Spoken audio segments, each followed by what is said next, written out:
Pulivendula MLA Jaganmohan Reddy శాసనసభకు వచ్చే పరిస్థితి లేదు, ఆయన నేను రాను అంటున్నారు.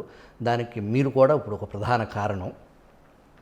అయితే నిబంధనల ప్రకారం శాసనసభ్యుడు శాసనసభకు రాకపోవటాన్ని మీరు చర్య తీసుకునే పరిస్థితి ఉందా?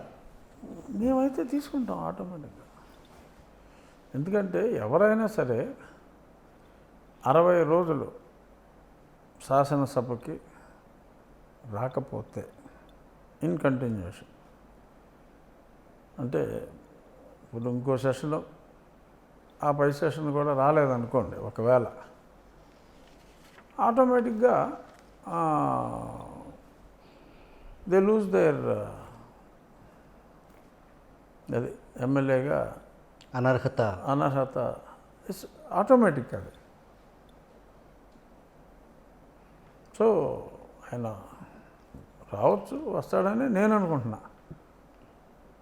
అందరూ రారని ఫిక్స్ అయ్యారు. నేనైతే జగన్మోహన్ రెడ్డి గారు పులివెందుల ఎమ్మెల్యే గారు వస్తారని నేను అనుకుంటున్నా. నేను కూడా ఫస్ట్ సెషన్లో కనపడినప్పుడే చెప్పాను, మీరు కంపల్సరీగా రండి, అసెంబ్లీ ఎగ్గొట్టొద్దని కూడా నేను చెప్పడం కూడా జరిగింది. ఆయన వస్తానని చెప్పడం జరిగింది. అప్పుడు ఫస్ట్ అప్పుడు ఏదో మాట్లాడారు. అసలు నేను అతనితో మాట్లాడతాం ఏంటని చెప్పి హడావుడి అయిపోయింది కదా.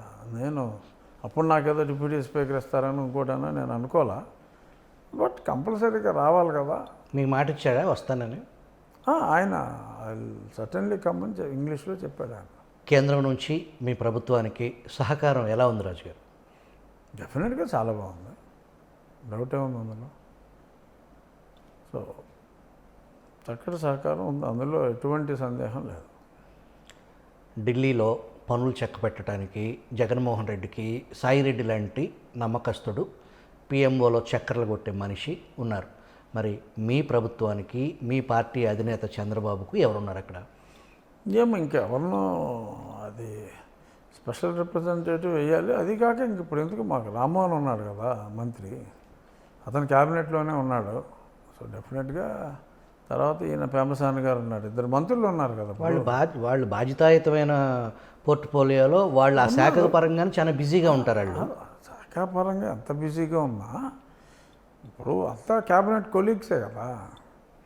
అంటే ఎంఓఎస్ అయితే క్యాబినెట్ మీటింగుల్లో కూర్చోరనుకోండి, బట్ రాము అయితే అన్ని క్యాబినెట్ మీటింగుల్లో ఉంటాడు, అందరితోటి స్నేహంగానే ఉంటారు క్యాబినెట్ మినిస్టర్స్ అందరూ.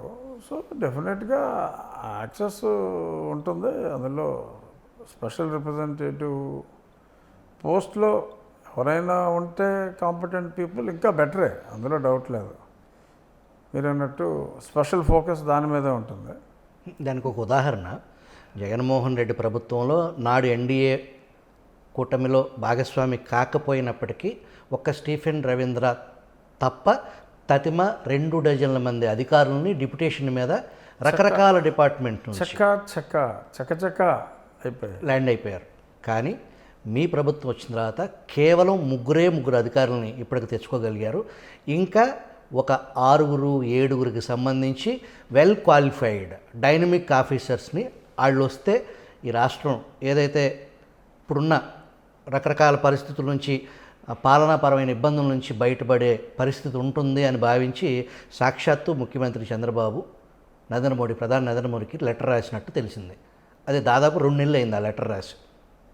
మరి ఇట్లాంటివి చూడటానికి, ఫాలోఅప్ చేయడానికి, పిఎంఓలో ఏం జరుగుతుందో తెలుసుకుని పుష్ చేయడానికి ఒక మనిషి అంటూ కావాలి కదా. ఉంటే బాగుంటుంది డెఫినెట్గా. ఇలాంటి ఆఫీసర్లు ఫాలోఅప్స్ అన్నీ